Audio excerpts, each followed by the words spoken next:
بسم اللہ الرحمن الرحیم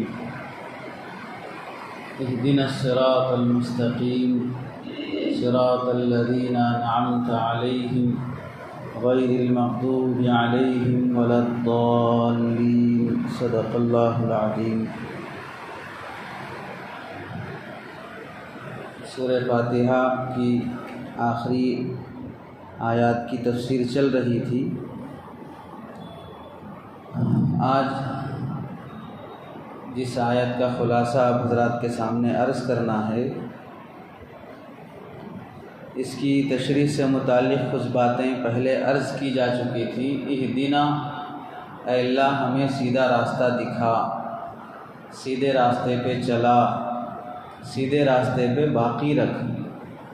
یہ تینوں باتیں عرض کی جا چکی ہیں۔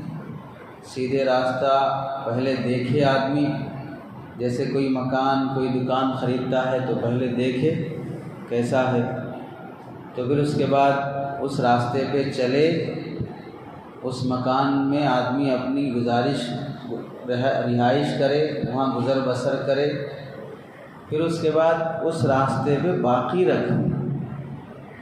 وہیں سے ہماری زندگی موت ساری چیزیں آدمی بدلتا رہے۔ درخت یہاں سے وہاں، وہاں سے یہاں اکھاڑ کر گاڑتے رہیں تو کبھی اسے پھل نہیں لگتے۔ ایک جگہ گاڑ کے چھوڑ دو، چند سالوں کے بعد وہ درخت تمہیں پھل دے گا۔ شوقیلے بن کر 6 مہینے یہاں جاب کیے، 1 سال یہاں جاب کیے، 2 سال وہاں کیے، اس طرح بدلتے رہنے سے آدمی اپنا گراؤنڈ اور اپنا میدان بنا نہیں سکتا ہے۔ تو اللہ سے یہ مانگا جا رہا ہے کہ اللہ ہمیں سیدھے راستے پہ باقی رکھے۔ اسی میں عرض یہ کرنا ہے، پہلی بات اہدنا الصراط المستقیم میں ہدایت جو اللہ تبارک و تعالیٰ کی طرف سے بندوں کو دی جاتی ہے، خلاصے کے طور پہ 3 باتیں اس سلسلے میں عرض ہیں۔ پہلی بات یہ ہے کہ ایک ہے ہدایت عمومی، سب کے لیے ہدایت ہے۔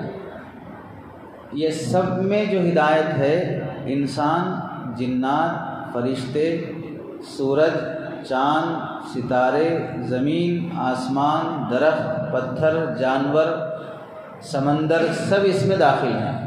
یہ عمومی ہدایت میں آتے ہیں۔ ہدایت کا معنی کیا ہے؟ الذی خلقہ فسواہ، وہ ذات جس نے تمام کائنات کو بنایا اور ہر ایک کو ٹھیک ٹھیک بنایا۔ سورج کو کیسے بنانا تھا ویسے بنایا۔ کوئی بول سکتا ہے کہ نہیں سورج ایسا نہیں، ایسا رہا تو اچھا دکھتا تھا، سورج میں اتنی زیادہ گرمی نہیں، اتنی ٹیمپریچر رہتی تو اچھا تھا، سورج ادھر سے نہیں ادھر سے نکلتا تو اچھا تھا، چاند ایسا نہیں بلکہ ویسا بنتا تو اچھا تھا، زمین کو ایسا نہیں بلکہ ایسا ہونا چاہیے تھا، سمندر نیچے نہیں آسمانوں پہ ہونا چاہیے تھا۔ ایسا کوئی انسان اپنی رائے کائنات کے بارے میں نہیں دے سکتا۔ ایسے ہی جیسے اللہ تعالیٰ نے ہم کو بنایا، آنکھیں کہاں ہونی چاہیے، ناک کہاں ہونی چاہیے، کان کہاں ہونے چاہیے، جو عضو انسان کا جہاں ہونا ہے وہاں اللہ نے فٹ کیا۔ کوئی انسان نہیں بول سکتا ناک یہاں نہیں بلکہ اوپر یہاں ہونا چاہیے تھا، آنکھیں یہاں نہیں بلکہ ادھر ہونا چاہیے تھا، کان ادھر نہیں بلکہ یہاں ہونا چاہیے تھا، ایسی رائے نہیں دے سکتا۔ انسان کے کسی ایک عضو کے بارے میں بھی کوئی انسان اپنی رائے نہیں دے سکتا کہ یہ ایسا نہیں ویسا ہونا چاہیے تھا۔ جیسا بنایا بالکل ٹھیک بنایا، اور ہر ایک کی ذمہ داری رکھ دی۔ سورج کی ذمہ داری دن میں نکلنا، چاند کی رات میں نکلنا، سمندر وہاں رہنا، درخت یہاں اگنا۔ درخت پہاڑ پر نہیں اگتے ہیں، زمین پہ اگتے ہیں۔ زمین میں بھی مختلف درخت ہیں، جو ایسی زمین پہ ایسے درخت اگتے دوسری زمین پہ نہیں اگتے۔ کھجور کے درخت آپ یہاں لا کے اگائیں گے نہیں اگیں گے، اس کے لیے عربستان چاہیے۔ سیب، امرود، سیب کے درخت ہیں، بادام کے ہیں، کاجو کے ہیں، اس کے لیے الگ زمین چاہیے۔ بلکہ پیداوار میں بھی چاول فلاں زمین میں اچھا اگتا ہے، سبزی فلاں زمین میں اچھی اگتی ہے، گیہوں فلاں زمین میں اچھی اگتی ہے، مختلف غذاؤں کے لیے بھی مختلف زمینیں اللہ طے کر کے رکھ دی ہیں۔ تو جس چیز کے لیے جو نوعیت کام کا طریقہ اللہ نے طے کر دیا ہے اس چیز کے حق میں وہی ہدایت ہے۔ زمین کے حق میں یہ ہے کہ وہ زمین سکون اور قرار کے ساتھ ٹہری رہے۔ زمین تو گھوم رہی ہے لیکن ہمارے لیے وہ ٹہری رہے، یہ اس کے لیے ہدایت ہے۔ جس دن زمین نہیں ٹہرے گی، زلزلہ آ جائے گا، تو اب کیا ہو گیا؟ اس کی ہدایت میں خلل آ گیا۔ جیسا اس کو رہنا تھا ویسا نہیں ہے۔ آسمان کو بارش برسنا ہے فلاں دنوں میں، نہیں برسنا ہے فلاں مہینوں میں، تو وہ اس کے لیے ہدایت ہے۔ برسنے کے دنوں میں نہیں برسا، نہیں برسنے کے دنوں میں برسا، تو اب اس کی ہدایت میں خلل ہے۔ یہ تکوینی طور پہ اللہ تعالیٰ جس کو جو بنا کے دینا ہے وہ بنا دیا، وہ اس کے لیے ہدایت ہے۔ اسے بولتے ہیں عمومی ہدایت۔ آنکھ کا کام دیکھنا ہے، آنکھوں کے لیے ہدایت دیکھنے کا ہے بس۔ آپ کو کیا ہدایت دی گئی وہ کرو، بولتے آپ کو کیا بولے وہ کرو۔ آنکھوں کو اللہ بولے دیکھو بس، کانوں کو بولے سنو بس، ناک کو بولے سونگو بس، زبان کو بولے بولو بس۔ جس کو جو کام کرنے کے لیے بولے ہیں وہ کام اس کے لیے ہدایت ہے۔ ایسا نہیں ہے کہ زبان سے قریب ناک ہے، زبان سے دور کان ہے۔ زبان کی بات ناک سنتی نہیں، کان سنتے۔ زبان سے نکلی ہوئی بات آنکھیں سنتی نہیں، کان سنتے۔ کیونکہ اس کے لیے زبان سے نکلنے والی ہدایت کی بات کو، اس کو ہدایت ہے سننے کا، اس کو ہدایت نہیں ہے سننے کا۔ زبان سے نکلنے ہوئی بات کو سننے کا حکم اس کو ہے، سننے کا حکم اس کو نہیں ہے۔ دیکھنے کا حکم اس کو ہے، دیکھنے کا حکم اس کو نہیں ہے۔ تو جس کو جو ہدایت انسان کے اعضاء میں دی گئی، پوری کائنات میں دی گئی، وہ ہے ہدایت عمومی۔ دوسرا درجہ ہے ہدایت کا جس کے مکلف صرف انسان اور جنات ہیں، وہ ہے انبیاء کو بھیج کر، کتابیں نازل کر کے انسانوں کو یہ تکوینی کائنات کی جتنی چیزیں ہیں ان سے فائدہ اٹھا کر اللہ کے حکم کو پورا کرنا۔ یہ بندے کو ہدایت دی گئی ہے، انسان اور جنات کو۔ اس ہدایت کے اللہ تعالیٰ نے فرشتوں انسانوں کی ہدایت کے لیے نبیوں کو بھیجا، کتابیں نازل کی، اور اس ہدایت کے مکلف انسان اور جنات ہیں۔ قرآن مجید، تورات، زبور، انجیل درختوں کے واسطے نہیں نازل ہوئے، پہاڑوں کے واسطے نازل نہیں ہوئے، جانوروں کے واسطے نازل نہیں ہوئے۔ آج تک کوئی گدھا حافظ نہیں بنا، آج تک کوئی گھوڑا عالم نہیں بنا، آج تک کوئی جانور کچھ پڑھا لکھا نہیں بنا۔ یہ ساری کتابیں اور سارے نبی انسانوں اور جناتوں کی ہدایت کے لیے بھیجے گئے ہیں۔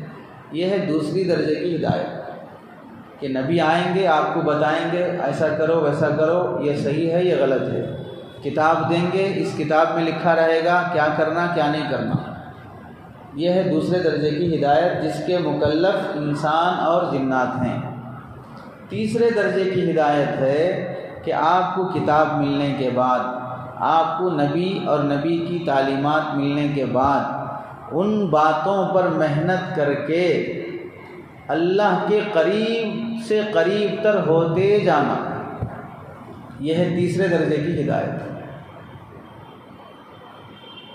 آدمی 5 وقت کی نماز پڑھ لیا تو کیا اتنا کافی ہے وہ اللہ سے قریب ہونے کے لیے؟ اگر کوئی 5 وقت کے بعد تہجد بھی پڑھ رہا ہے، اشراق بھی پڑھ رہا ہے، چاش بھی پڑھ رہا ہے، مغرب کی اوابین بھی پڑھ رہا ہے، تو یہ شخص پہلے جو 5 وقت کی فرض پڑھ رہا ہے اس سے بہتر ہے یا نہیں ہے؟ اس سے بہتر ہے۔ اوابین اور فرض اور نفلوں کے بعد اگر کوئی شخص خوب تلاوت بھی کر رہا ہے تو یہ تلاوت کرنے والا ان دونوں سے بہتر ہے۔ اب کوئی شخص فرض بھی، نفل بھی، تلاوت بھی، اس کے ساتھ ساتھ غریبوں کی مدد بھی کر رہا ہے، یہ شخص ان تینوں سے بہتر ہے۔ اب غریبوں کی مدد کے ساتھ اگر کوئی شخص غیر مسلموں کو بھی اسلام میں قریب کرنے کی کوشش کر رہا ہے، یہ شخص ان چاروں سے بہتر ہے۔ تو نیکیوں کے درجے بڑھتے جائیں گے تو اللہ کا قرب آدمی کو حاصل ہوتا جائے گا۔ یہ تیسرا درجہ ہدایت کا ایسا ہے، اس کی کوئی انتہا نہیں ہے، اس کی کوئی انتہا نہیں ہے۔ یہاں تک کر لیا تو بس ہے بھائی، اس سے آگے آپ کرنا ہی نہیں ہے، ایسا نہیں بول سکتے۔ کوئی آدمی روزانہ ایک قرآن پڑھ رہا ہے، دوسرا 2 قرآن پڑھ رہا ہے، تو نہیں بول سکتے 2 قرآن پڑھنے والا 1 قرآن پڑھنے والے سے بہتر ہے، سیدھی بات ہے۔ کوئی آدمی روزانہ 50 نفل پڑھ رہا ہے، کوئی دوسرا 100 نفل پڑھ رہا ہے، تو ظاہر سی بات ہے 100 پڑھنے والا 50 سے پڑھنے والے کے مقابلے میں بہتر ہے۔ تو اعمال میں بڑھوتری ہوتے جانا، اس کی کوئی انتہا نہیں۔ یہ تیسرا درجہ ہے ہدایت کا۔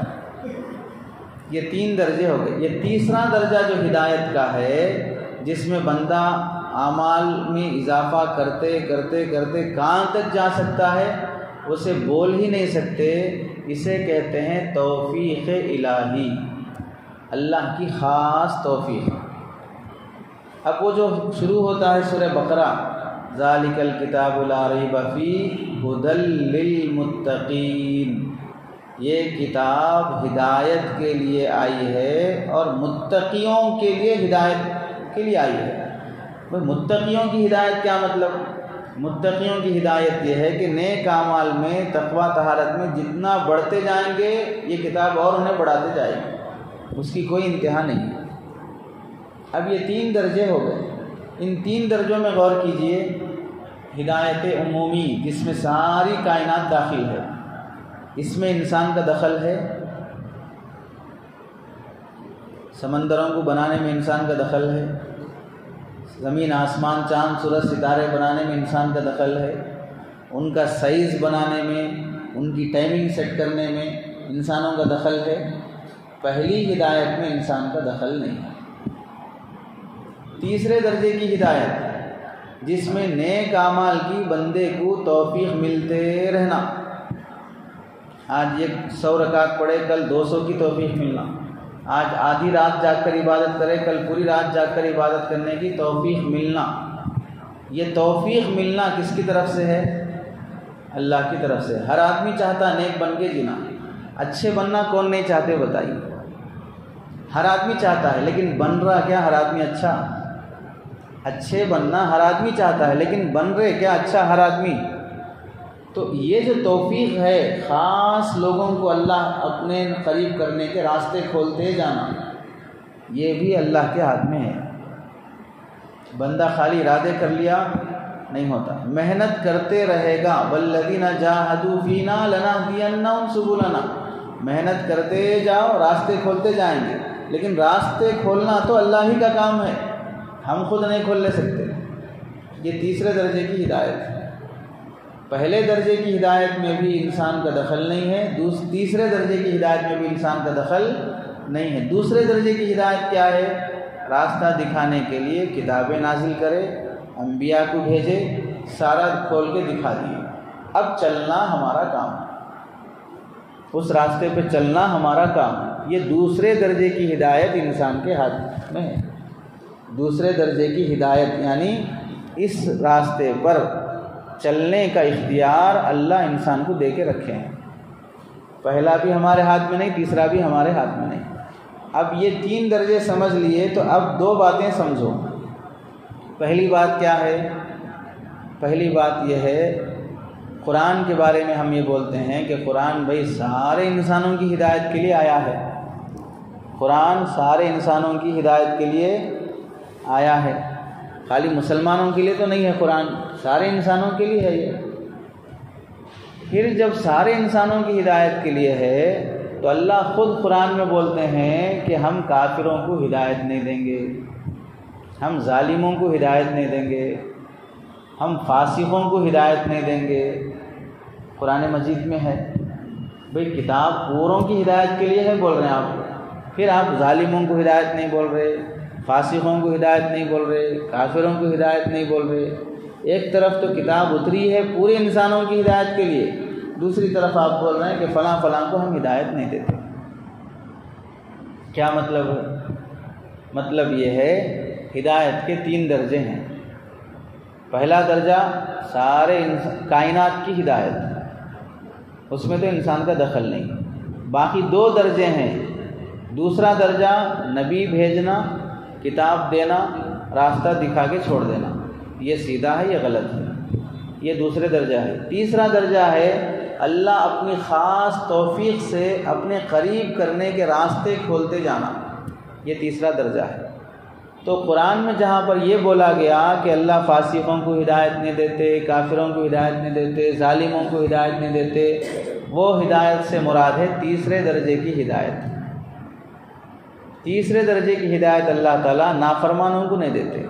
نافرمانی بھی ہے، اللہ اپنی خاص رحمت سے اسے قریب بھی کر رہے ہیں، ایسا نہیں ہو سکتا۔ کوئی آدمی بے نمازی بھی ہے اور پھر اللہ اسے اپنی خاص رحمت سے ولی بھی بنا لے رہے ہیں، نہیں ہو سکتا۔ بے نمازی کبھی اللہ کا ولی نہیں ہو سکتا۔ خاص رحمت اللہ کی اللہ کے نافرمانوں پہ نہیں آتی۔ تو تیسرے درجے کی ہدایت اللہ تعالیٰ فاسقوں کو، ظالموں کو، کافروں کو نہیں دیں گے۔ دوسرے درجے کی جو ہدایت ہے، کتاب دینا، نبی بھیجنا، کھول کھول کے بول دینا یہ ایسا ہے ویسا ہے، یہ سارے انسانوں کے لیے ہے، کافروں کے لیے بھی ہے، یہودیوں کے لیے بھی ہے، عیسائیوں کے لیے، سب کے لیے ہے۔ دوسرے درجے کی ہدایت سب کے لیے ہے، تیسرے درجے کی ہدایت کافروں، فاسقوں، ظالموں کے لیے نہیں ہے۔ تو قرآن میں جہاں اللہ یہ بولتے ہیں کتاب تو سب کے لیے ہدایت کیوں آئی ہے، پھر آپ ان کو ہدایت نہیں دیتے بول رہے ہیں، تو سب کے لیے ہدایت کا مطلب ہے دوسرے درجے کی ہدایت۔ ان کو ہدایت نہیں ہے کا مطلب ہے تیسرے درجے کی ہدایت نہیں ہے۔ بعض کے ساتھ عمومی معاملہ رہتا، بعض کے ساتھ خاص معاملہ رہتا۔ تو سب کے لیے ہدایت کی جو بات ہے وہ دوسرے درجے کی ہدایت اللہ سب کو دیں گے، تیسرے درجے کی ہدایت اللہ صرف اپنے خاص بندوں کو دیں گے۔ اور دوسری بات جو سمجھنے کی ہے، اللہ کے نبی علیہ السلام آئے ہیں انسانوں کی ہدایت کے لیے۔ اللہ کے نبی کے بارے میں اللہ خود فرمائے اِنَّكَ لَتَهْدِي إِلَى صِرَاطٍ مُسْتَقِيمٍ، اِنَّكَ لَتَهْدِي إِلَى صِرَاطٍ مُسْتَقِيمٍ، اے نبی بے شک آپ لوگوں کو ہدایت کریں گے سیدھے راستے کی طرف۔ ایک یہ ہے۔ دوسری طرف اللہ کے نبی علیہ السلام کو اللہ فرما رہے ہیں اِنَّكَ لَا تَهْدِي مَنْ أَحْبَبْتَ وَلَكِنَّ اللَّهَ يَهْدِي مَن يَشَاءُ، اے نبی آپ جسے چاہتے ہیں اسے ہدایت نہیں دے سکتے، بلکہ اللہ جسے چاہتا ہے اسے ہدایت دیں گے۔ تو ایک طرف تو اللہ بول رہے ہیں آپ سیدھے راستے کی طرف ہدایت کرنے والے ہیں، پھر آپ بول رہے ہیں آپ جسے چاہیں ان کو ہدایت نہیں کر سکتے۔ تو یہاں اللہ کے نبی کو ہدایت کے لیے بھیجے ہیں، پھر بول رہے ہیں کہ آپ ہدایت نہیں کر سکتے جسے چاہے اسے۔ مطلب یہ ہے دوسرے درجے کی ہدایت کے لیے اللہ آپ کو بھیجے ہیں، تیسرے درجے کی ہدایت نبی کا کام بھی نہیں۔ تیسرے درجے کی ہدایت کا مطلب کیا ہے؟ توفیق بخشنا نیک اعمال کی، توفیق بخشنا نیک اعمال کی۔ یہ توفیق بخشنا کس کے ہاتھ میں ہے؟ اللہ کے ہاتھ میں، وہ نبی کے ہاتھ میں نہیں۔ نبی کے ہاتھ میں دوسرے درجے کی ہدایت ہے، تیسرے درجے کی جو ہدایت ہے وہ اللہ ہی کے ہاتھ میں ہے۔ اللہ کے نبی کتنا محنت نہیں کی ابو جہل کی خاطر، کتنا محنت نہیں کی ابو لہب کی خاطر، کتنا محنت نہیں کی مکے کے کافروں کی خاطر۔ تو نعوذ باللہ وہ اگر ہدایت پہ نہیں آئے ہیں تو کوئی یہ بول سکتا کہ اللہ کے نبی جیسا کرنا تھا کام ویسا نہیں کرے؟ کوئی گستاخ ایسا بول سکتا ہے؟ اللہ کے نبی سے بڑھ کر کون محنت کیا ہوگا ان مکے کے کافروں پر، پھر بھی وہ لوگ ہدایت پہ نہیں آئے۔ تو مطلب کیا ہوا؟ آپ کو جس درجے کی ہدایت کے لیے بھیجا گیا وہ کام تو آپ کر رہے ہیں، تیسرے درجے کی جو ہدایت ہے جو اللہ کا کام ہے وہ آپ نہیں کر سکتے۔ ابو طالب چچا انتقال ہو رہے ہیں، سرہانے بیٹھ کے سمجھا رہے ہیں وہی کلمہ پڑھ لو، کلمہ پڑھ لو، میرے کان میں بول دو، تو اس سے زیادہ محنت اور کیا کریں گے؟ یہ دوسرے درجے کی ہدایت کا کام جو کرنا ہے اللہ کے نبی کرنا ہے۔ لیکن اتنا سمجھانے کے بعد بھی ابو طالب کلمہ نہیں پڑھ رہے ہیں، تو وہ تیسرے درجے کا جو کام ہے اللہ کی طرف سے توفیق ملنا، وہ کام نہیں ہو رہا۔ وہ اللہ کی مرضی ہے، جس کو دینا چاہتے ہیں دیتے ہیں، جس کو نہیں دینا چاہتے نہیں دیتے۔ تو ہدایت کے 3 درجے ہیں، 3 درجوں میں سے دوسرے درجے کی ہدایت سب کے لیے ہے، تیسرے درجے کی ہدایت خاص لوگوں کے لیے ہے، دوسرے درجے کی ہدایت سب کے لیے ہے، تیسرے درجے کی ہدایت خاص لوگوں کے لیے ہے۔ تیسرے درجے کی ہدایت کا ہر انسان محتاج ہے، تیسرے درجے کی ہدایت کا ہر انسان محتاج ہے۔ ہر انسان میں عام انسان بھی آ گئے، انبیاء بھی آ گئے، عام انسان بھی آ گئے، انبیاء بھی آ گئے۔ انبیاء بھی تیسرے درجے کی ہدایت، یعنی ہر لمحہ ہر آن اللہ کا قرب ان کو ملتے جانا۔ جیسے ہم نماز پڑھ کے تھوڑا اللہ یاد آیا ہمارے، اب یہاں سے گھر گئے، دکان گئے، بزنس میں لگے، تھوڑی دیر کے لیے سب کچھ بھول جاتے، پھر زبان پہ گالی رہتی، غیبت رہتی، جھوٹ رہتا، سب رہتا۔ تو جس لمحے گناہ ہوتے ہیں یاد رکھ لو اس لمحے ہم اللہ کو بھول گئے۔ جس لمحہ انسان سے گناہ ہوتا ہے اس لمحے ہم اللہ کو بھول گئے۔ نبی ویسے نہیں ہوتے ہیں، نبی ایک لمحے کے لیے بھی اللہ کو نہیں بھولتے، ہر لمحہ نبیوں کا اللہ کے قریب ہوتے ہی جاتا ہے، ہر لمحے اللہ کی معرفت بڑھتی ہی جاتی ہے۔ تو اس تیسرے درجے کی ہدایت کے انبیاء بھی محتاج ہیں۔ جب تیسرے درجے کی ہدایت کے انبیاء محتاج ہیں تو اس لیے اللہ کے نبی علیہ السلام بھی اپنی زندگی میں ہدایت مانگتے تھے کہ اللہ ہمیں سیدھا راستہ دکھا۔ تو اس سیدھے راستے سے مراد وہ تیسرے درجے کی ہدایت مانگ رہے ہیں کہ ہر لمحہ ہم تیرے سے قریب ہوتے جائیں، ہر لمحہ تیری خاص رحمت ہمیں ملتی رہے۔ یہ تیسرے درجے کی ہدایت سب انسان اس کے محتاج ہیں، اور اس تیسرے درجے کی ہدایت کی کوئی انتہا نہیں ہے۔ اس واسطے اللہ رب العزت نبیوں کو بھی یہی دعا مانگنے کا حکم فرمایا، صحابہ کو بھی یہی دعا، ولیوں کو بھی یہی دعا۔ اگر مثال کے طور پہ کوئی ولی 40 سال تک رات جاگ کر عبادت کر رہا ہے، اور کوئی دوسرا ولی ہے رات میں جاگ کر عبادت کر رہا ہے، صبح میں پھر روزے بھی رکھ رہا ہے، تو اب بتائیے ایک ولی ہے جو دن میں کھاتے پیتے ہوئے رات کی عبادت کر رہا ہے، دوسرا ولی ہے دن میں روزہ رکھ رہا اور رات کی عبادت کر رہا، دونوں میں افضل کون ہے؟ دوسرے درجے والا ہے جسے دن کی بھی عبادت ہے رات کی بھی عبادت ہے۔ اب کوئی ولی ایسا ہے دن میں روزے بھی رکھ رہا، رات میں نفلیں پڑھ کے جاگ کے عبادت بھی کر رہا، پھر صدقہ خیرات بھی کر رہا، روزانہ 1000 روپے اللہ کے راستے میں خرچ کر رہا ہے۔ یہ تیسرے درجے کا شخص دوسرے پہلے سے دونوں سے بڑھ جائے گا۔ تو یہ تیسرے درجے کی جو ولایت ہے، ہدایت ہے، اس کی کوئی انتہا نہیں، آدمی بہت خیر کے کام کرتے ہوئے آگے بڑھ سکتا ہے۔ تو ہدایت کے 3 درجے ہو گئے۔ تیسرے درجے کی ہدایت ہمارے ہاتھ میں نہیں ہے، لیکن ہر انسان اس ہدایت کا محتاج ہے۔ یہ ہو گیا اہدنا، اے اللہ ہمیں ہدایت دے۔ کیا ہدایت دے؟ الصراط المستقیم، سیدھے راستے کی ہدایت دے۔ سیدھا راستہ کیا ہے؟ اللہ خود اسے فرما رہے ہیں صراط الذین انعمت علیہم، ان لوگوں کا راستہ جن پر آپ نے انعام کیا ہے، غیر المغضوب علیہم ولا الضالین، ان لوگوں کا راستہ نہیں جن پر آپ غصہ ہوئے ہیں یا وہ لوگ جو گمراہ ہو گئے ہیں، ان کا راستہ ہے۔ تو اب صراط مستقیم، سیدھا راستہ کسے کہتے ہیں؟ اللہ خود اس کی وضاحت کر رہا ہے، اللہ خود بتا رہے سیدھا راستہ کسے بولتے ہیں۔ 2 باتیں سمجھ لو، ایک پازیٹیو ایک نیگیٹو۔ سیدھا راستہ کسے بولتے ہیں؟ ان لوگوں کا راستہ سیدھا ہے، ان لوگوں کا راستہ غلط ہے۔ دونوں باتیں اللہ فرما رہے ہیں۔ سیدھا راستہ صراط الذین انعمت علیہم، سیدھا راستہ وہ ہے جس پر آپ نے انعام کیا، یہ ہے سیدھا راستہ۔ غیر المغضوبی، وہ نہیں جن پر اللہ کا غصہ ہو گیا۔ تو اب کیا مطلب؟ صاف صاف بول رہے سیدھا راستہ یہ ہے، یہ نہیں ہے، سیدھا راستہ یہ ہے، یہ نہیں ہے۔ بولنے میں 2 انداز رہتے، کوئی یہ چیز کیا ہے؟ یہ ہے، اتنا بولے، یہ نہیں ہے، وہ کچھ بھی نہیں بولے ہم، یہ چیز یہ ہے اتنا بولے ہیں، یہ چیز یہ ہے، یہ نہیں ہے۔ اس طرح صاف صاف بولنے میں آدمی کو جتنا کلیئرٹی آتی ہے کسی اور بات میں نہیں آتی۔ تو اللہ سیدھے راستے کو اپنی طرف سے خود سمجھا دیے، سیدھا راستہ یہ ہے، یہ سیدھا راستہ نہیں ہے۔ تو اب سیدھا راستہ کیا ہے، سیدھا راستہ کیا نہیں ہے، دونوں باتیں اللہ بتاتے ہوئے فرماتے ہیں سیدھا راستہ یہ ہے کہ جس پر اللہ نے انعام کیا۔ کس پر اللہ نے انعام کیا؟ 5ویں پارے میں اللہ نے خود فرمایا کہ سیدھا راستہ وہ ہے انعم اللہ علیہم من النبیین والصدیقین والشہداء والصالحین۔ سیدھا راستہ وہ ہے جن پر اللہ نے انعام کیا، وہ کیا ہے؟ نبیوں کا راستہ، صدیقین کا راستہ، شہداء کا راستہ، صالحین کا راستہ۔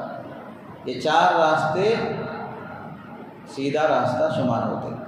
نبیوں کا راستہ، نبی جس راستے پہ چلے ہیں، نبی کی سنتوں والا راستہ، نبی کی زندگی والا راستہ۔ نبی کے بعد دوسرا درجہ آتا ہے امتیوں میں صدیقین کا راستہ۔ صدیق وہ ہوتا ہے جو نبی کی ہر بات کو من وعن تسلیم کرے، اللہ کے نبی جیسا فرمائے ویسا مانتا ہوں۔ اس کا مطلب یہ نہیں، اس کا مطلب یہ نہیں، میرے کو ایسا سمجھ میں آ رہا، میرے کو ویسا سمجھ میں آ رہا، اپنا دماغ نہیں چلانا۔ معراج سے واپس آنے کے بعد ابو جہل، ابو لہب، کفار مکہ سب بولے ارے ایک رات میں یہاں سے بیت المقدس، بیت المقدس سے 7 آسمان، وہاں سے جنت، جہنم، یہ سب دیکھ لے کے پھر واپس بھی آ گئے، ایسا کیسے ہو سکتا؟ تو حضرت ابو بکر صدیق رضی اللہ تعالیٰ عنہ پوچھے کون بول رہے یہ بات؟ تمہارا دوست محمد بول رہا۔ حضرت صدیق اکبر بول رہے اگر وہ بول رہے تو ٹھیک ہے، جا کے آ جا سکتے، وہ بول رہے تو جا کے آ جا سکتے۔ یہاں سے خالی بیت المقدس جانے کے واسطے 40 دن لگتے، آنے 40 دن لگتے، پھر وہاں سے 7 آسمانوں پہ جانا، سدرۃ المنتہا پہ جانا، جنت جہنم دیکھنا، پھر وہاں سے آنا، یہ سب کتنے مہینے لگتے؟ اصل آسمانوں پہ جا سکتا ہے انسان، 1 آسمان، 2 آسمان، تیسرا آسمان، چوتھا آسمان۔ نبی بول رہے ٹھیک ہے ہو جا سکتا ہے، انہوں بول رہے تو ہو جاتا، کچھ بھی ہو۔ تو جو عقل کو سامنے رکھ کے فیصلہ کرے، ادھر ہے محمد صلی اللہ علیہ وسلم، ادھر ہے عقل۔ ابو جہل بول رہا عقل مانتی کیا، ایسا ہو سکتا کیا؟ ادھر ہے صدیق اکبر رضی اللہ تعالیٰ، اللہ کے نبی بول رہے ہیں تو مان لینا۔ تو کیا مطلب ہوا؟ صدیقیت یہ ہے کہ عقل کو چھوڑ دے، نبی کو مان لے۔ ابو جہل پناہ یہ ہے کہ نبی کو چھوڑ دے، جہالت اور عقل کی بنیاد پہ فیصلہ کرے۔ صدیقیت یہ ہے عقل کو چھوڑ دے، عقل مانتی نہیں مانتی وہ سب نہیں، محمد بول رہے ہم مانتے ہیں، عقل کو بھی چھوڑ دینا، وہاں پر مان لینا اللہ کے نبی بول رہے ہیں، تو یہ صدیقیت ہے۔ ابو جہل بن جانا یہ ہے عقل میں آ رہی تو مانتے، نہیں تو نہیں مانتے، یہ ہے ابو جہل پنا۔ اب اسے اپنی زبان میں سمجھ لیجئے، اللہ کے نبی بول رہے سود میں برکت نہیں ہے، اللہ خود بول رہے صدقہ خیرات کرو برکت آتی، سودی کاروبار کرے تو برکت نہیں آتی۔ اب عقل بول رہی مٹی دیے، مٹی کا کاروبار کرے تو پیسے آ رہے، بیان کا انٹرسٹ لیے تو پیسے آ رہے، عقل بول رہی آتی، اللہ اور اس کا رسول بول رہے نہیں آتی۔ اب صدیقیت یہ ہے کہ سودی کاروبار میں آدمی کو کھوٹا ہے، اس میں گھاٹا ہے، ماننا یہ صدیقیت ہے۔ عقل کے پیمانے پہ نہیں چلتا بلکہ چلا لینا یہ ابو جہل پنا ہے۔ اللہ کے نبی علیہ السلام فرما رہے کو ایجوکیشن، لڑکا لڑکی مل کر پڑھیں گے تو لا محالہ بدکاری اور زنا ہوتا، اور ادھر عقل بول رہی ہے نہیں دونوں مل کے پڑھے تو اور جلدی ترقی ہوتی، ترقی ہوتی ایجوکیشن میں نہیں، ترقی ہوتی بدکاری میں۔ تو اگر محمد صلی اللہ علیہ وسلم کا ہے تو مان لیتا نہیں کو ایجوکیشن میں سیدھے بدکاری ہے، عقل بول رہی ہے نہیں اس میں اور ترقی ہوتی۔ تو صدیقیت یہ ہے کہ نبی کی مان لے، عقل کو چھوڑ دے، اور ابو جہل پنا یہ ہے کہ عقل کو مانے اور نبی کو چھوڑ دے۔ تو صدیقین دوسرا درجہ ہے۔ تیسرا درجہ ہے شہداء، جو اللہ کے دین کی خاطر اپنی جان بھی قربان کر دے، اللہ کے دین کی خاطر اپنی جان بھی قربان کر دے۔ اب یہاں ایک بات سمجھ لو، جان دے دینے والوں کا درجہ تیسرا ہے، جان دے دینے والوں کا درجہ تیسرا ہے، مان لینے والوں کا درجہ دوسرا ہے۔ سمجھ میں آ رہا ہے؟ نبیوں کے بعد دوسرا درجہ کس کا ہے؟ صدیقین کا، یعنی جیسا بولے ویسا مان لیتے۔ وہ کس درجے پہ ہیں؟ دوسرے درجے پہ ہیں۔ جان دے دینے والے کس درجے پہ ہیں؟ تیسرے درجے پہ ہیں۔ حالانکہ جان دینا آسان ہے یا مشکل ہے؟ مشکل ہے، لیکن ان کا درجہ تیسرا ہے۔ مان لینے والوں کا درجہ دوسرا ہے۔ کیوں؟ جان دینا ہر وقت یہ باری نہیں آتی، جان دینے کی باری ہر وقت نہیں آتی، مان لینے کی باری ہر وقت آتی۔ جان دینے کی باری ہر وقت، سرحد پہ فوجی ہیں، ہندوستان کی سرحد پہ، باؤنڈری پہ، کتنے سال ہوا جنگ ہو کے؟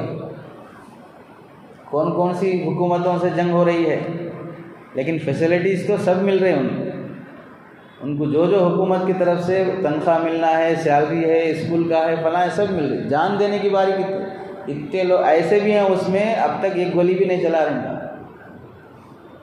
پوری زندگی میں ایک گولی بھی چلانے کی توفیق نہیں ہوئی، خالی ریٹائرڈ ہو کے آ جاتا۔ تو جان دینے کی باری بار بار نہیں آتی، لیکن ماننے کی باری بار بار آتی ہے، اور بار بار کرنا مشکل ہے، ایک بار کرنا مشکل نہیں ہے۔ اب یہ ماننا مشکل ہو رہا ہے لوگوں کو، آپ کی خاطر جان دے دیتے بولنا آسان ہے، لیکن آپ کی بات مان کے چلنا مشکل ہو رہا ہے۔ تو صدیقین کا درجہ دوسرا اس واسطے ہے کہ اس میں ماننا ہے، اور ماننا جان دینے سے بھی کبھی بھاری لگتا ہے۔ اب سارے جھگڑے اسی کے ہیں کہ ہم نہیں مانتے، سارے جھگڑے اسی کے ہیں کہ ہم مانتے نہیں، ساری نافرمانی اسی کے ہے کہ ہم مانتے نہیں۔ سود چھوڑو بولے نہیں مان رہے، جہیز چھوڑو بولے نہیں مان رہے، بے پردگی چھوڑو بولے نہیں مان رہے، شراب چھوڑو بولے نہیں مان رہے، جو حرام کام ہے چھوڑو بولے نہیں مان رہے۔ تو ہر زندگی کے ہر لمحے میں کچھ چیزیں ایسی ہوتی ہیں کہ آپ کو وہاں ماننا پڑتا اور وہ نہیں ہوتا، اور جو مانتا اس کا درجہ بلند ہو جاتا۔ تو صدیقین جان تو نہیں دیتے، لیکن زندگی بھر جان حوالے کر دیتے۔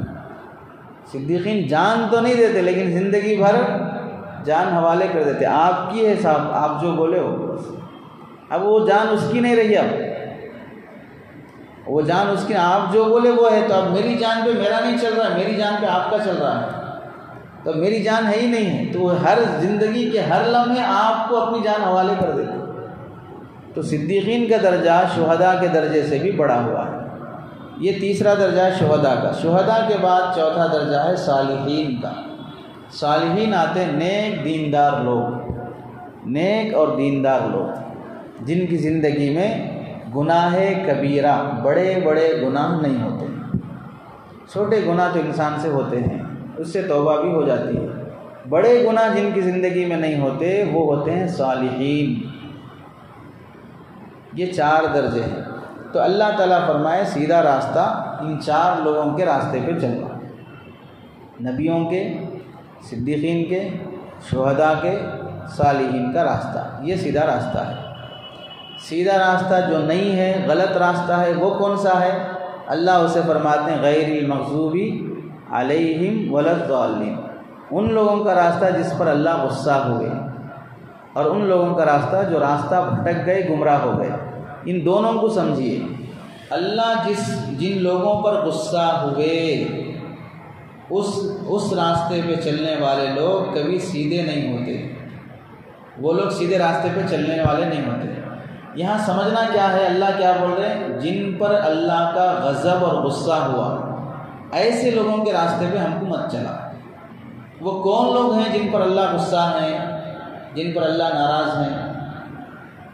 وہ کون لوگ ہیں معلوم ہونے کے لیے ایک بات سمجھیں، آدمی کسی پر بھی غصہ کب کرتا؟ اللہ بول رہے ان لوگوں کا راستہ مت دکھا جن پر آپ کا غضب اور غصہ ہے، وہ سیدھا راستہ نہیں ہوتا۔ اللہ غصہ کئی کو ہیں ان پر، اور غصہ کبھی بھی کوئی انسان کرتا ہے تو کب کرتا غصہ؟ غصہ کب آتا انسان کو؟ تو اللہ کو غصہ کب آیا اس قوم پر جس کو اللہ گمراہ بول دیے؟ اب غصہ کب آتا ہے اسے سمجھنے کے لیے ایک مثال سمجھیے۔ ایک شخص ہے، جسے صحیح کیا غلط کیا نہیں معلوم، انہیں غلط کر دیا۔ ایک دوسرا وہ شخص ہے جسے صحیح کیا غلط کیا معلوم پھر بھی غلط کر دیا۔ ایک کو معلوم نہیں صحیح کیا غلط کیا، انہیں غلط کر دیا۔ دوسرے کو معلوم صحیح کیا ہے غلط کیا ہے، پھر بھی غلط کر رہا ہے، تو غصہ کس پہ آتا آپ کو؟ بولو،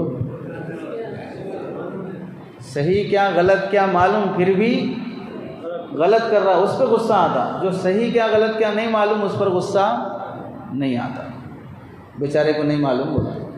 تو اب دو قومیں ایسی ہیں جو غلط کر رہی ہیں، ایک جان بوجھ کے غلط کر رہی ہیں اور ایک انجانے میں غلط کر رہی ہیں۔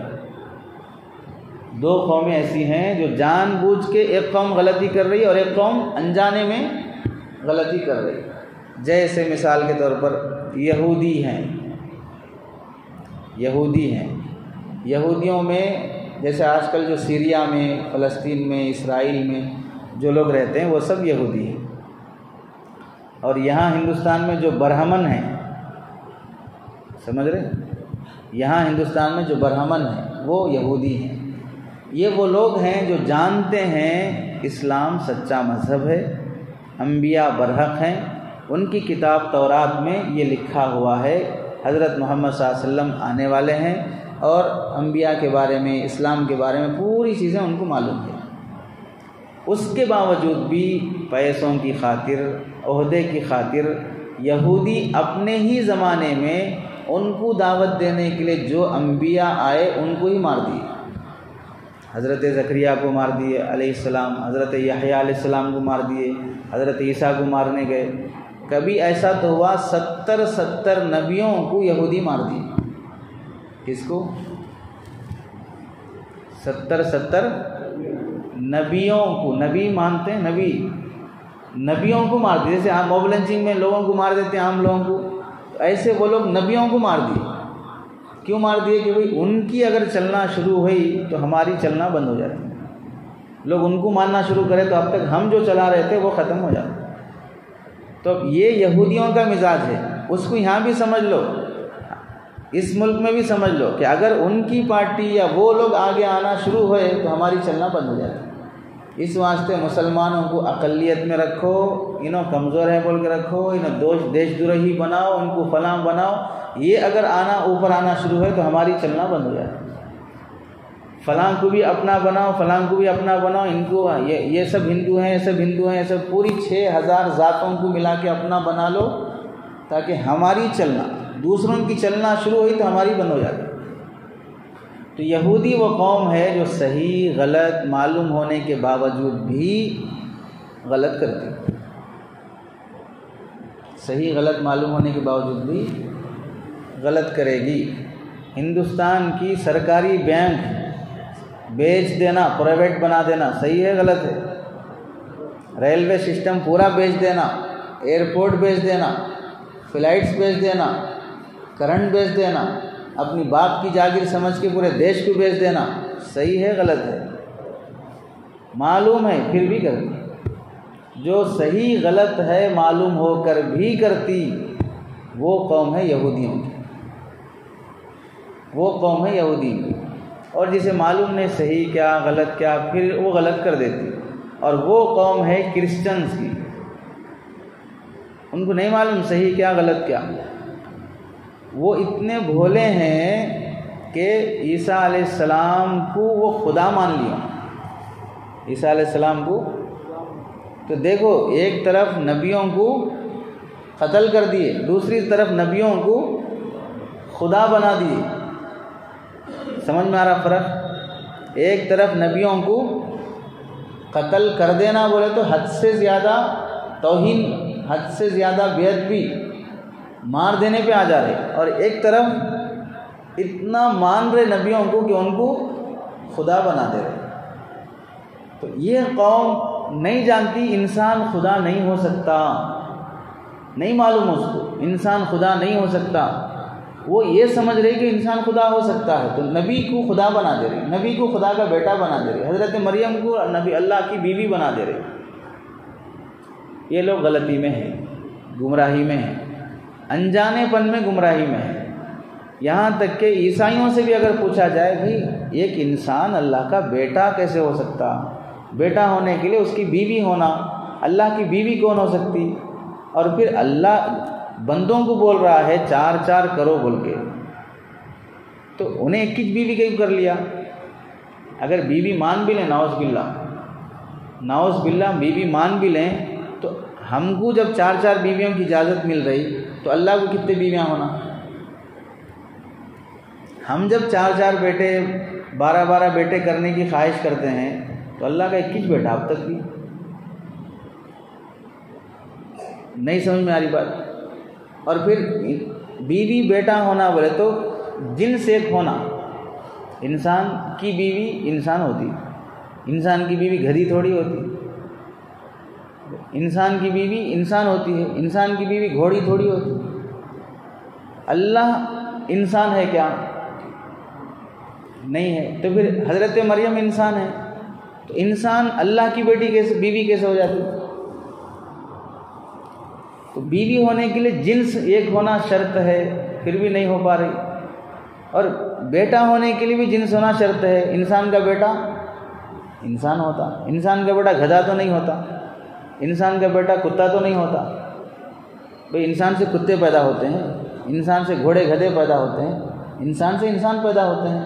اللہ کی ذات الگ ہے، حضرت عیسیٰ کی ذات انسان ہے، تو اللہ سے انسان کیسے پیدا ہو گیا؟ جو جس جنس کا ہے اس سے وہ جنس پیدا ہوتا۔ اگر اللہ سے نعوذ باللہ اللہ نہ کرے کوئی بیٹا ہوا تو وہ بیٹا اللہ ہوتا، وہ بیٹا انسان کیسے ہوتا؟ اب انسان کو اللہ بنا دے رہے ہیں، تو ان کو یہ کنفیوژن ان کو خود سمجھ میں نہیں آتا۔ کسی بھی عیسائی سے بات کر لو، یہ جو تھیری ہے سمجھاؤ ہم کو، نہیں سمجھ میں آتا، خود نہیں سمجھا سکتے۔ تو وہ انجانے میں ان کو خود دیوانہ پن ہے، ہم کیا بول رہے ہیں کیا کر رہے ہیں، پھر بھی غلط کر رہے ہیں۔ تو غیر المغضوبی وہ قوم جس پر اللہ غصے پہ ہے، جان بوجھ کر غلط کر رہے، وہ ہے یہودی، اور ولضالین وہ قوم جو گمراہی پہ چل رہے، راستہ بھٹک گئے وہ لوگ، وہ ہے عیسائی۔ تو اللہ تعالیٰ فرما رہے کہ یہودیوں کے راستے پر بھی مت چلو، عیسائیوں کے راستے پر بھی مت چلو، یہ سیدھا راستہ نہیں ہے۔ یہودیوں کے راستے پر بھی مت چلو، عیسائیوں کے راستے بھی مت چلو، یہ راستہ سیدھا راستہ نہیں ہے۔ یہ سورہ فاتحہ میں جو ہر نماز میں ہر رکعت میں بندہ پڑھتا ہے، اس میں اللہ بول دے رہے سیدھا راستہ نبیوں کا، صدیقوں کا، شہداء کا، ولیوں کا راستہ، یہ سیدھا راستہ ہے۔ یہودیوں کا، عیسائیوں کا راستہ یہ غلط اور گمراہ راستہ ہے، اس پہ مت چلو۔ یہ صاف صاف سورہ فاتحہ میں دیوبندی مسلک والے بھی پڑھتے، بریلوی مسلک والے بھی پڑھتے، اہل حدیث بھی پڑھتے، جماعت اسلامی بھی پڑھتے، سب یہ سورہ فاتحہ پڑھتے، اور سب کو اللہ یہ بول رہے سیدھا راستہ ان چاروں کا ہے، غلط راستہ ان دونوں کا ہے، اس پہ چلو، اس پہ مت چلو، سب کو بول رہے۔ پھر بھی ہمارا لباس یہودیوں کے جیسا، پھر بھی ہمارے بچے عیسائیوں کے اسکولوں میں، پھر بھی ہمارا کاروبار کا سسٹم یہودیوں کے جیسا، پھر بھی ہماری شادیاں عیسائیوں کے جیسی، پھر بھی ہمارے ساری زندگی کی معاشرت کلچر 4% یعنی 1 کروڑ میں 20 لاکھ مسلمان ہیں، 1 کروڑ میں یعنی ہر چوتھا بندہ مسلمان ہے، لیکن پھر بھی دکھائی نہیں دیتا انہیں مسلمان ہے بول۔ عیسائی اس کے لباس سے معلوم ہو جاتا ہے انہیں عیسائی ہے، یہودی اس کے لباس سے معلوم ہوتا ہے انہیں یہودی ہے، ہندو اس کے لباس سے معلوم ہوتا ہے انہیں یہودی ہے۔ ہمارے کلچر سے ہم کو معلوم نہیں ہوتا انہیں مسلمان ہے، جبکہ پہلے ہی سورہ میں بول رہے ان کے جیسے مت چلو، ان کے جیسے مت رہو، چہرے میں فرق نہیں، صرف چہرے کھڑا کرتا ہے، بھئی مسلمان ہوں گے خالی چہرے رکھ دو، چہروں کو دیکھ کے کوئی پہچان سکتا ہے مسلمان کا چہرہ، یہ ہندو کا چہرہ، یہ عیسائی کا چہرہ نہیں پہچان سکتا۔ کپڑے پہنا کے کھڑا کر دو، جو آج ہمارے روز کے کپڑے ہیں پہننے کے، یہ بحث نہیں مول صاحب یہ پہننا جائز، یہ ناجائز، یہ حرام، یہ مکروہ، یہ چلتا نہ، یہ چل سکتا نہ، یہ کہیں کو نہیں چل سکتا، چلنے کی، دوڑنے کی، اڑنے کی باتیں نہیں کر رہے۔ مسلمان، یہودی، عیسائی تینوں کو کھڑا کر دو۔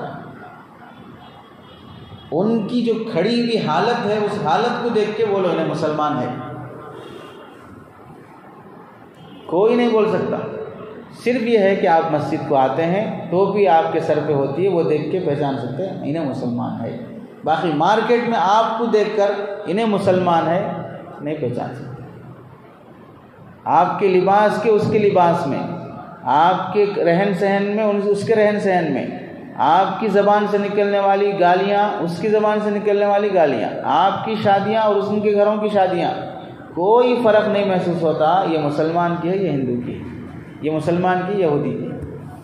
تو اب بتاؤ، جب ایک شخص ہے جس پر اللہ یہ فرما رہے ہیں کہ میں ان پر غصے میں ہوں، میں ان پر غصے میں ہوں، وہ لوگ جان بوجھ کر نافرمانی کر رہے ہیں، ان کے راستے پہ نہیں چلنا سورہ فاتحہ میں بتا دیے، آپ لوگوں کو بتائے، خاص طور سے اہدنا الصراط المستقیم دعا مانگو اللہ سے، اللہ سیدھا راستہ دکھا، سیدھا یہ ہے، سیدھا یہ نہیں ہے، یہ وہ راستہ جس پر میں غصے میں ہوں، پھر بھی ہم ان کے راستے پہ چل رہے ہیں۔ تو اب بتاؤ، ایک آدمی ہے جس کے اوپر اللہ غصے میں ہے، دوسرا آدمی ہے جس کے اوپر اللہ غصے میں نہیں ہے، لیکن وہ آدمی بھی یہ آدمی کے جیسے کاماں کر رہا جس پر اللہ غصے میں ہے، تو پھر اللہ کا غصہ ادھر آتا یا نہیں آتا؟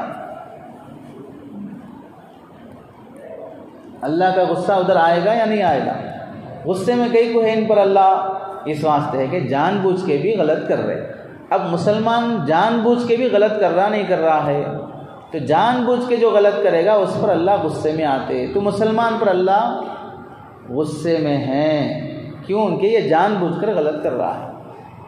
کبھی ٹیچر یا کبھی والد غصے میں ہیں کسی بیٹے پر یا کسی اسٹوڈنٹ پر، ٹیچر غصے میں ہے، اب تو زیادہ مارنے کا رواج نہیں ہے اسکولوں میں، مارے تو الٹا پلٹ کے مار رہے، پہلے تو ٹیچر سے بہت ڈرتے تھے، والد سے بہت ڈرتے تھے۔ آج بھی جو بڑی عمر کے لوگ ہیں بچپن میں اپنے والد کا جو ڈر تھا، یہ باپ بن گئے تو بھی وہ ڈر اب بھی ہے۔ ہمارے باپ کے سامنے ہم اب بھی نہیں جا سکتے صاحب، اب بھی ان کے سامنے نہیں بیٹھ سکتے، اب بھی ان کے سامنے ہم بول نہیں سکتے، وہ ادب احترام اب بھی ہے۔ اگر باپ کسی بیٹے پر غصہ ہے تو ویسے ٹائم پہ دوسرا بیٹا جو لاڑیلا ہے وہ بھی آنے کی ہمت نہیں کرتا، کیونکہ اس وقت باپ غصے میں ہے۔ تو اب اللہ تعالیٰ اس قوم پر غصے میں ہے، ان کی حرکتوں کی وجہ سے وہی حرکتیں دوسرا شخص بھی کر رہا ہے، تو اب ایسے ٹائم پہ اللہ تعالیٰ کو اس پہ بھی غصہ آئے گا یا نہیں آئے گا؟ اب جب اللہ کو غصہ آئے گا تو مسلمان آج کے زمانے میں جو حرکتیں کر رہا ہے، غصہ دلانے والی حرکتیں، اس پر اللہ فیصلہ غصے کی حالت میں غصے کے کر رہے ہیں، تو پھر اللہ کی طرف سے رحمت کے فیصلے ہوں گے یا عذاب کے فیصلے ہوں گے؟ اب جو کچھ بھی مسلمانوں پر اس وقت حالات ہو رہے ہیں، فیصلے آ رہے ہیں، دشمنوں کا مسلط ہونا، نئے نئے پالیسیاں پاس ہونا، یہ سب کچھ اس واسطے ہو رہا ہے کہ تمہارے اوپر غصے میں ہے۔ غصے میں رہے تو منہ کو جو آیا وہ انسان بولتا ہے، وہ صحیح بھی ہوتا غلط بھی ہوتا، لیکن اللہ غصے میں جو بھی بولیں گے وہ صحیح ہوتا، کیونکہ وہ بندہ اسی کا حقدار رہتا۔ اب تم جو حرکتیں کر رہے اس کے واسطے تمہارے کو یہ لائق ہے۔ تو آخری آیت میں اللہ تعالیٰ سیدھا راستہ کیا ہے، غلط راستہ کیا ہے اسے بتا دیا۔ سیدھا راستہ کن کا ہے؟ انبیاء، صدیقین، شہداء، صالحین کا راستہ۔ غلط راستہ کس کا ہے؟ یہودیوں کا اور کرسچنس کا۔ یہودیوں کا راستہ غلط کیوں ہے؟ جان بوجھ کر غلط کرتے ہیں۔ کرسچنس کا غلط کیوں ہے؟ انجانے میں غلط کرتے ہیں، غلط بہرحال کرتے ہیں، اس واسطے ان دونوں کے راستے پہ نہیں۔ ٹھیک ہے، اب ایک تیسری بات سمجھو، یہودیوں کا راستہ غلط ہے۔ یہودی کون ہے؟ حضرت یعقوب علیہ السلام کی اولاد۔ یعقوب علیہ السلام کون ہے؟ نبی ہیں۔ کس کے بیٹے ہیں؟ اسحاق علیہ السلام کے۔ اسحاق علیہ السلام کون ہیں؟ نبی ہیں۔ کس کے بیٹے ہیں؟ ابراہیم علیہ السلام کے۔ ابراہیم علیہ السلام کون ہیں؟ نبی ہیں۔ ابراہیم نبی، بیٹے اسحاق نبی، پوتے یعقوب نبی، یعقوب کے بیٹے یوسف علیہ السلام نبی، ان کی اولاد جو چلی ہے ان کو کیا بولتے ہیں؟ بنی اسرائیل، ان کو بولتے ہیں یہودی، ان کو بولتے ہیں۔ اینڈ میں جا کے وہ کس کے اولاد ہوتے؟ نبیوں کی اولاد ہوتے۔ یہودی اینڈ میں جا کے کس کے اولاد ہوتے ہیں؟ نبیوں کی اولاد ہوتے ہیں۔ نبیوں کی اولاد، ہماری تمہاری اولاد نہیں، نبیوں کی اولاد چلتے چلتے جان بوجھ کر بھی غلط کرنا شروع کر دی۔ اللہ قرآن کے پہلے ہی سورے میں ان کے بارے میں بول دیا میں ان کے اوپر غصے میں ہوں، ان کے راستے پہ نہیں چلنا۔ سمجھ رہے؟ اب ادھر سمجھو، عیسائی کرسچنس کون ہیں؟ جو عیسیٰ علیہ السلام کو مانتے ہیں۔ عیسیٰ علیہ السلام کون ہے؟ نبی ہیں۔ نبی کے ماننے والوں کو، عیسیٰ علیہ السلام کے ماننے والوں کو عیسائی یعنی کرسچنس بولتے ہیں۔ ان کے بارے میں اللہ تعالیٰ بول دیا قرآن کے پہلے سورے میں، ان سے بھی میں ناراض ہوں، یہ بھی غلط راستے پہ ہیں، ان کے راستے پہ نہیں چلنا۔ اب دونوں کو ملا کے غور کرو، ادھر بھی نبی کے ماننے والے بلکہ نبیوں کی اولاد، ان کو بھی اللہ بولے میں غصے میں ہوں ان پر۔ ادھر بھی عیسیٰ علیہ السلام کے ماننے والے کرسچنس، ان کے بارے میں بولے یہ لوگ گمراہ ہیں۔ اب تیسری جماعت کا سوچو، جو نہ نبیوں کی اولاد ہے، جو نہ نبیوں کو مانتی ہے، جس کے پاس نہ کوئی آسمانی کتاب ہے بلکہ وہ اللہ اور اس کے رسول کی نافرمان ہے، اس کے راستے پہ اگر کوئی آدمی چلتا ہے تو اللہ اس سے ناراض نہیں ہوتے؟ اس کے راستے پہ کوئی چلتا ہے تو اللہ اس سے غصے میں نہیں آتے؟ تو آج کا جو غیر مسلم ہے وہ کسی نبی کو نہیں مانتا، وہ کسی نبی کی اولاد نہیں ہے، ان کے پاس کوئی آسمانی کتاب نہیں ہے۔ تو اللہ جب ان دونوں کو، جن کے پاس نبی ہیں، جن کے پاس آسمانی کتابیں ہیں لیکن آگے چل کے لوگ گمراہ ہو گئے، ان کو اللہ بول دے رہے کہ ان کے راستے پہ نہیں چلنا، ہوں گے وہ نبیوں کے بیٹے لیکن اب غلط کر رہے ہیں، غلط ہے، ان کے راستے پہ نہیں چلنا۔ تو جو نبیوں کے بیٹے نہیں ہیں، جو نبیوں کو مانتے نہیں ہیں، جن کے پاس کوئی آسمانی کتاب نہیں ہے، ان غیر مسلم بھائیوں کے راستے پر اگر کوئی آدمی چلتا ہے تو اللہ اس کے راستے پہ چلنے کی کبھی اجازت دیں گے؟ تو پھر کوئی مسلمان رواداری مداہنت میں چلتا، ایک ملک میں رہتے ہیں، ساتھ دینا پڑتا، کبھی وہ ہماری مسجد کو آتے، کبھی ہم ان کے مندر کو جانا پڑتا، کبھی وہ نماز پڑھتے، کبھی ہم پوجا کرنا پڑتا۔ اس طرح رواداری میں اگر کوئی آدمی غیروں کے طریقے کو اپناتا ہے تو پھر اللہ اس پر کتنا ناراض ہوں گے۔ جو اتھینٹک تھے ان کو اللہ بول دیے کہ یہ کچھ بھی نہیں ہے، جو اتھینٹک ہے ہی نہیں ہے، ان کے راستے پہ اگر آج کا مسلمان چل رہا ہے تو اللہ اس سے کتنا ناراض ہوں گے۔ سمجھے نہیں سمجھے؟ تو خلاصہ یہ ہوا، سیدھا راستہ صرف 4 لوگوں کے راستہ ہے، باقی جو بھی راستے ہیں وہ سب ہٹے ہوئے راستے ہیں۔ اب ہم دیکھ لو مسلمان کہ ہم کس کے راستے پہ چل رہے ہیں۔ اب راستے پہ چلنے کا مطلب 1-2 مثالوں سے سمجھ لو، بات مکمل کر لیں گے۔ راستے پہ چلنا، مثال کے طور پہ راستے پہ چلنا کا مطلب یہ سڑک بنی ہوئی ہے، یہ سڑک پہ سے چلنا، وہ ریالٹی میں جو راستہ رہتا وہ راستہ مراد نہیں ہے، کیونکہ ادھر سے چل کے کہاں جاتے آخر؟ ادھر گئے تو کاروان آتا ہے، ادھر گئے تو آصف نگر آتا ہے، ادھر گئے تو فلاں آتا ہے، یہ راستے چلنا مراد نہیں ہے۔ زندگی گزارنے کا ڈھنگ، اسے بولتے ہیں راستہ، زندگی گزارنے کا ڈھنگ اسے کہتے ہیں راستہ۔ تو اب بولو اوپر سے لے کے نیچے تک، میرے سر کے بال انبیاء، صدیقین، شہداء، صالحین کے جیسے ہیں یا یہودی، عیسائی یا غیر مسلم کے جیسے ہیں؟ ہو گئے۔ اس کے بعد آ جاؤ چہرہ، میرا چہرہ انبیاء، صدیقین، شہداء، صالحین کا جیسا ہے یا ادھر یہودی، عیسائی، غیر مسلم جیسا ہے؟ پھر آ جاؤ نیچے، میرا کپڑا، لباس انبیاء، صدیقین، شہداء، صالحین کے جیسا ہے یا یہودی، عیسائی، غیر مسلم جیسا ہے؟ سمجھ رہے؟ اوپر سے لے کے نیچے تک۔ پھر اس کے بعد اور آگے بڑھتے جاؤ، میرا بزنس انبیاء، صدیقین، شہداء، صالحین جیسا ہے یا یہودی، عیسائی، غیر مسلم جیسا ہے؟ میری شادی ان کے جیسی ہو رہی یا ان کے جیسی ہو رہی؟ میرے گھر کا ماحول پردہ بے پردگی میں ان کے جیسا ہو رہا یا ان کے جیسی ہو رہی؟ تو میری پوری زندگی کو اگر ان کے آئینے کے سامنے رکھ کر دیکھوں گا تو میں سیدھے راستے پہ نہیں ہوں، بلکہ میں سیدھے غلط راستے پہ ہوں۔ میں سیدھے یہودی، عیسائی اور غیر مسلم کے راستے پہ ہوں۔ اب جو ان کے حق میں فیصلہ ہوگا غصے کا، وہی فیصلہ میرے حق میں بھی ہوگا۔ جو فیصلہ ان کے حق میں ہوگا ناراضگی کا، وہی فیصلہ میرے حق میں بھی ہوگا۔ تو آدمی اپنی زندگی کو سیدھے راستے پہ چلانے کے لیے آئینہ انبیاء کی زندگی کو بنائے، صدیقین، شہداء، صالحین کی زندگی کو بنائے۔ بس آج صراط مستقیم کے بارے میں قرآن مجید میں جتنی وضاحت آئی ہے اس کو بیان کیا گیا ہے۔ اس کی تفسیر کا اور کچھ حصہ باقی ہے، انشاءاللہ اگلی نشست میں اسے کریں گے۔ اللہ ہم سب کو عمل کو نصیب فرمائے۔ ایک مسئلہ سن لیجئے، نماز کی حالت میں اگر کسی کے پائنچے ٹخنے سے نیچے ہوں